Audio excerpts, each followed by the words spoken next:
नमस्कार, मैं हूँ सोनल देसाई। भारतीय इतिहास में एक से बढ़कर एक योद्धा हुए हैं। महाराणा प्रताप से लेकर छत्रपति शिवाजी महाराज तक न जाने कितने शासकों ने मुगलों व अंग्रेजों के अत्याचार से भारत की रक्षा की थी। लेकिन केवल पुरुष शासक ही नहीं, महिला शासकों ने भी अपने साहस और जज्बे से इस देश की रक्षा की थी। भारतीय इतिहास में रानी लक्ष्मीबाई से लेकर रानी चेन्नम्मा तक ऐसी कई योद्धा रही है जिन्होंने अपने देश की खातिर प्राण न्यौछावर कर दिए थे। आज मैं आपको देश की ऐसी ही 10 महिला शासकों के बारे में बताने जा रही हूँ जो अपने शौर्य और साहस के लिए मशहूर थी। पहली वीरांगना प्रभावती गुप्त।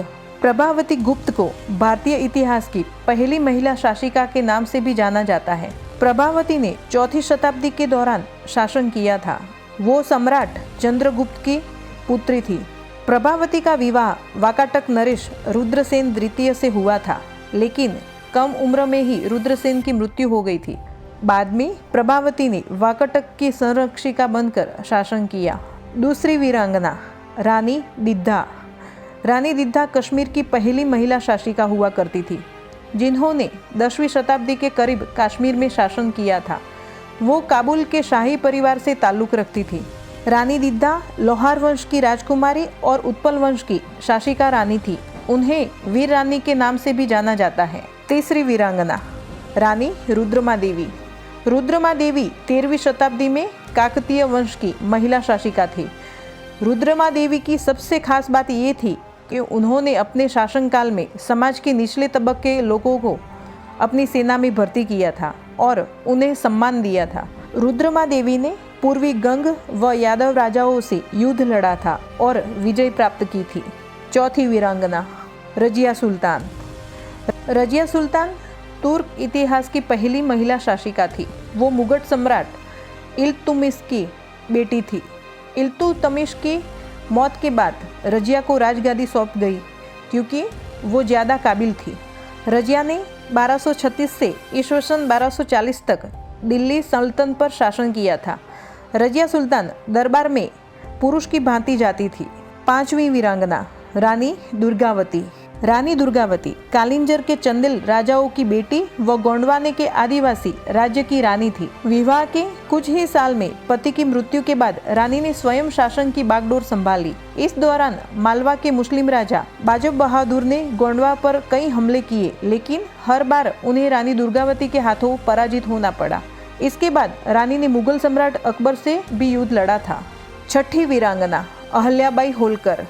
अहल्याबाई होलकर मराठा साम्राज्य की प्रसिद्ध महारानी और मराठा सूबेदार मल्हार राव होलकर के पुत्र खंडेराव की धर्मपत्नी थी। वो केवल 19 वर्ष की आयु में विधवा हो गई थी। अहल्याबाई के नेतृत्व में होलकर वंश ने अंग्रेजों के आगे झुकने में साफ इनकार कर दिया था। अहल्याबाई ने काशी विश्वनाथ, सोमनाथ, महाकाल और अन्य शिव मंदिर के पुनः निर्माण करवाया था। इंदौर में आज भी अहल्याबाई होलकर को मां अहल्याबाई के नाम से जाना जाता है। 7वीं वीरांगना रानी लक्ष्मीबाई। रानी लक्ष्मीबाई मराठा शासित झांसी की रानी और 1857 की क्रांति की द्वितीय शहीद वीरांगना थी। रानी लक्ष्मीबाई ने केवल 29 वर्ष की आयु में अंग्रेजों के खिलाफ आज़ादी का बिगुल बजाया था, लेकिन देश की आज़ादी की खातिर रणभूमि में वो वीरगति को प्राप्त हो गई। हिंदुस्तान आज भी रानी लक्ष्मीबाई को खूब लड़ी मर्दानी, वो तो झांसी वाली रानी थी के तौर पर जानती है। 8वीं वीरांगना रानी चेन्नम्मा। रानी चेन्नम्मा मैसूर के कित्तूर राज्य की रानी थी। इन्होंने अंग्रेजों की राज्य हड़प नीति के विरोध में सशक्त विद्रोह किया था। रानी चेन्नम्मा पति की मृत्यु के बाद बेटे की मृत्यु को गम भुला पाती उससे पहले उन्हें अंग्रेजों से युद्ध लड़ना पड़ा। इसी दौरान रानी ने अंग्रेजों को जमकर मुकाबला किया, लेकिन बाद में अंग्रेजों द्वारा उन्हें बंदी बना लिया था और जेल में ही उनकी मृत्यु हो गई थी। 9वीं वीरांगना बेगम हजरत महल। बेगम हजरत महल अवध लखनऊ के नवाब वाजिद अली शाह की पत्नी थी। इनके माता पिता ने इन्हें एक तवायफ खाने में बेच दिया था। जब वाजिद अली खान ने हजरत महल को देखा तो उनकी खूबसूरती को देख के उनसे शादी कर ली, बेगम बना लिया।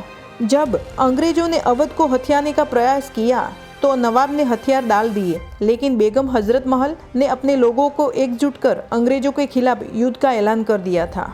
10वीं वीरांगना रानी अवंतीबाई। रामगढ़ की रानी अवंतीबाई 1857 की क्रांति के दौरान रेवांचल की मुक्ति आंदोलन की मुख्य सूत्रधार थी। इनका विवाह बचपन में ही मनकहेड़ी राजकुमार विक्रमाजीत सिंह के साथ हो गया था। राजा विक्रमाजीत पूजा पाठ व धार्मिक अनुष्ठानों में लगे रहते थे, इसलिए राज्य संचालन का काम पत्नी रानी अवंतीबाई ही किया करती थी। रानी अवंतीबाई ने अपने राज्य को बचाने के लिए अंग्रेजों से जंग लड़ी थी। तो ये थी इस देश की महान नारियां जो अपना इतिहास रचा। और आज की नारियां बहुत सी छोटी छोटी बातों में घबरा जाती है, टूट जाती है और कुछ नहीं कर पाती। तो मेरा ये मैसेज उन नारियों के लिए है जो डरी हुई है, थमी हुई है।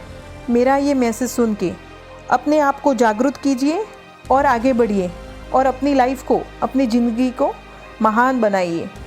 जय हिंद, जय भारत, वंदे मातरम।